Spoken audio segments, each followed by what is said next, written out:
31-এ আতশ ও ফানুসকে না বলি।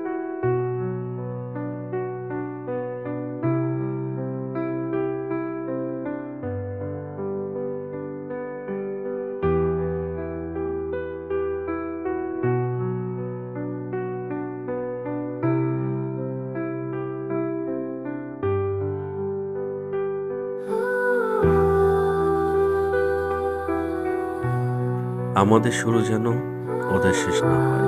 প্রতি বছরের শুরুতে আতশবাজিতে ঝরে পড়ে অসংখ্য প্রাণ। নতুন বছর শুরু হোক সচেতনতায়। প্রতি বছর হাজার হাজার পাখি, কুকুর এবং অন্যান্য পশু ভয়ে মারা যায়।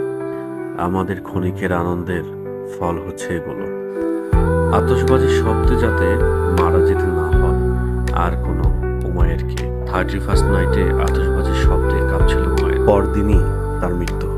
জনসচেতনতা বাড়াতে ভিডিওটি বেশি করে শেয়ার